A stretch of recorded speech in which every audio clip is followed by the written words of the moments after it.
he was so relaxed that he shit himself.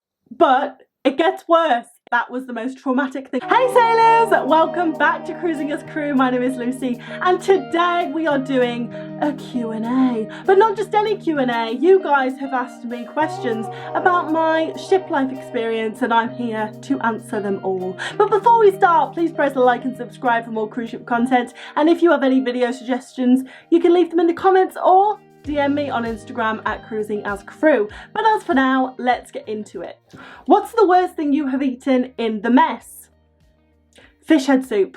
On my first contract, when I wasn't veggie, I thought it was chicken broth and it was not. It was fish head soup and I wouldn't recommend it. What is the worst passenger experience that you have had? That would have to be the man that pooed on my massage bed.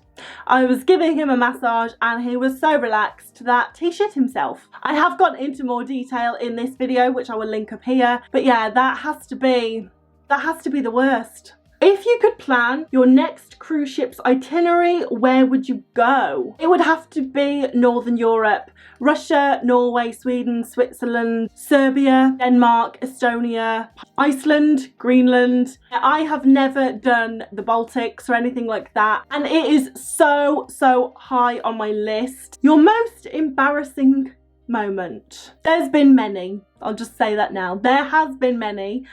But I think the one that trumps them all is I took part in a crew talent show on Royal Caribbean. Now, I'll give you a bit of backstory. When I applied for this talent show, there was only like 3 or 4 people who had applied, and the crew talent show was going to be held in Crew Bar, which on that ship was a very small room. So I thought, well, who's really going to take the time to come to a crew talent show? Maximum there'll be 20 people there watching the crew talent show. So I applied. I thought it would be a laugh. However, it snowballed into a massive event on board. There ended up being like 25 talents. So they decided to host the talent show in the main theatre. And my talent was singing. Now let me tell you now, I am by no means a talented singer.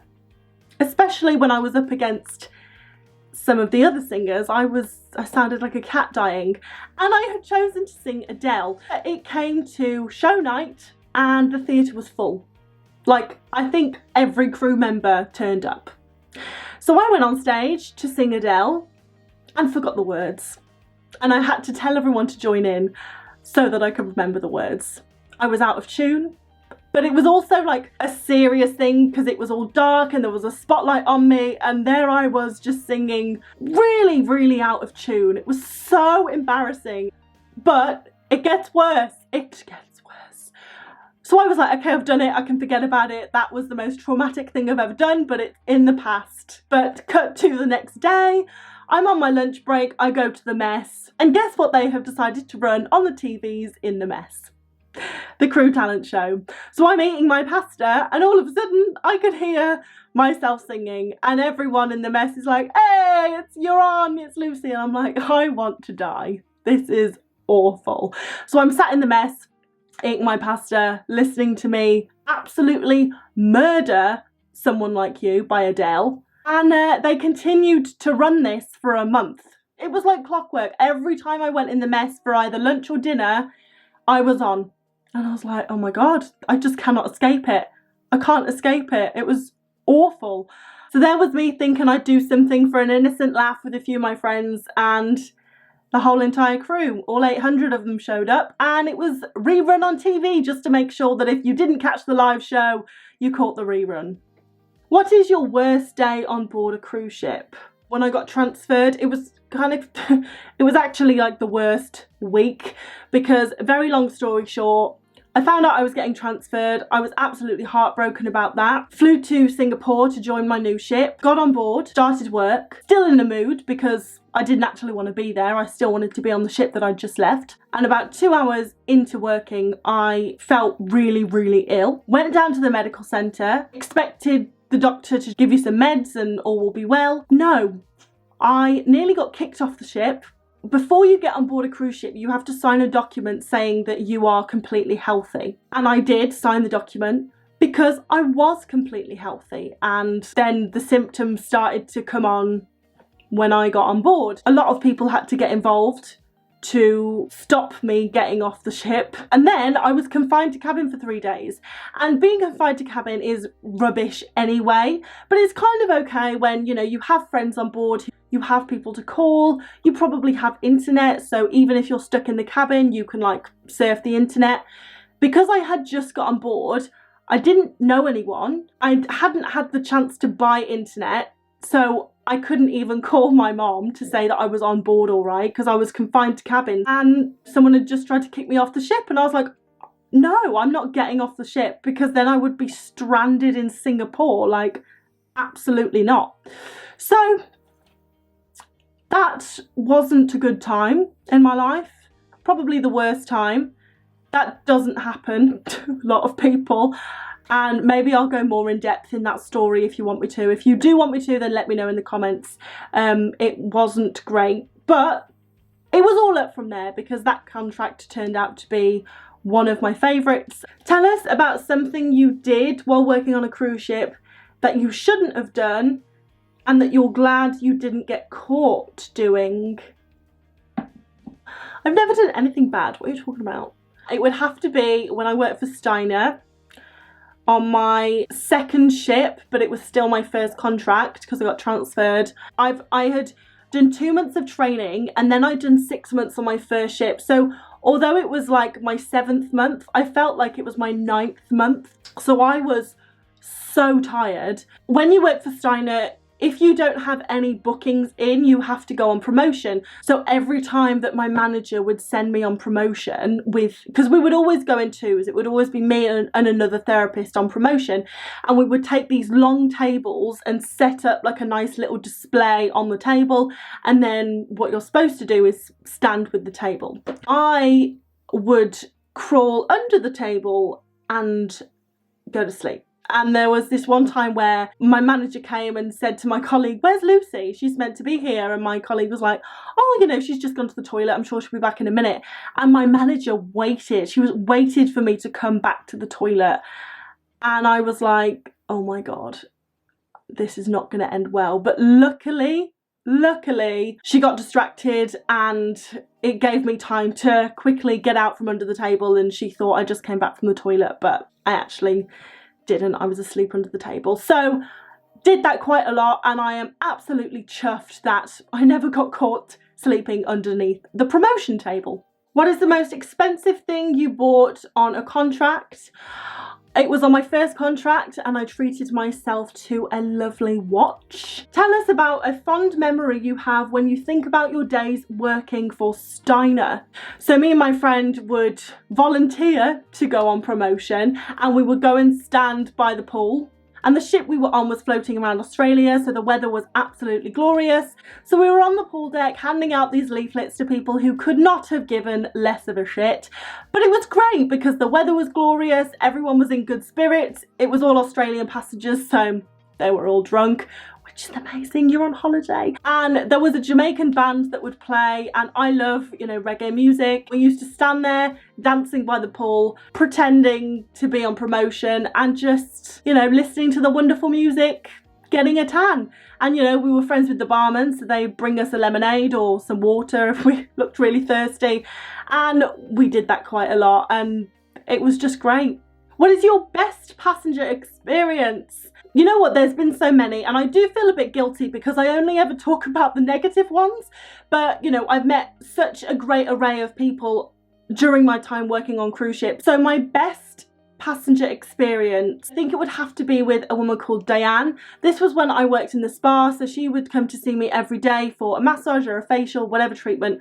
But she booked in with me every single day, and she was on board for 3 weeks. So we spent a large portion of the day together and grew really, really close. And you know, we went to dinner together, we had a few drinks together, and we just became really, really good friends. And she's from America, so you know, that is another relationship that would not have happened if I hadn't been on a cruise ship. If someone offered to pay for a flight to go anywhere, where would you go and why?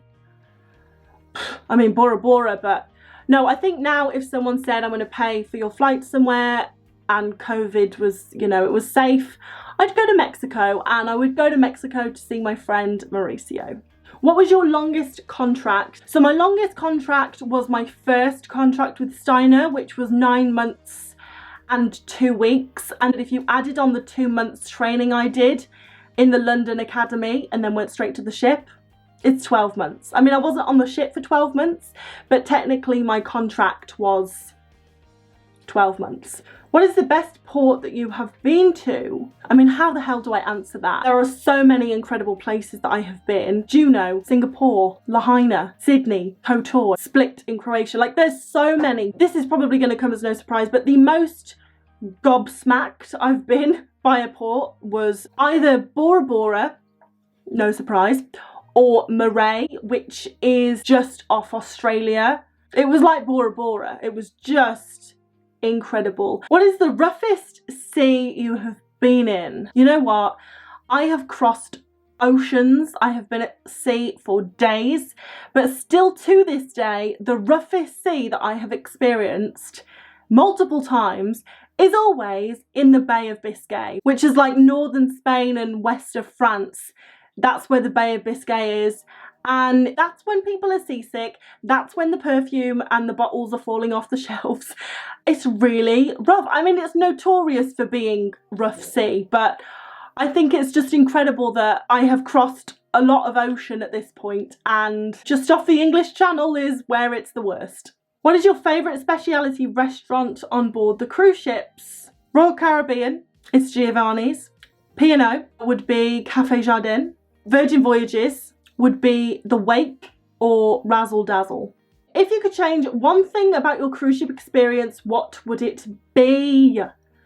Oh, honestly, I wouldn't change anything. I know it's so annoying when people say that, but I would love to start my cruise ship career now as the person I am today. I'm so much more confident, I'm a lot wiser, and I think that has partly come with age and growing up, but also spending time on cruise ships and learning what I've learned. There's just a lot of stuff that I would do so differently now, and I would just be really interested to see how certain situations would work out if I could relive them as the person I am today. Have you ever spent Christmas on board, and how was it?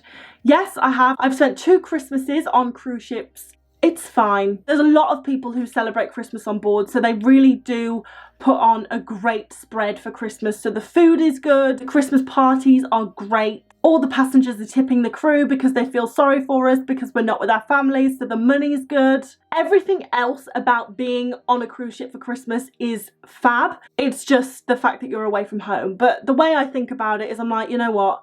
It's one Christmas in hopefully the 80 that I'm gonna have. I'm gonna have a lot of Christmases at home.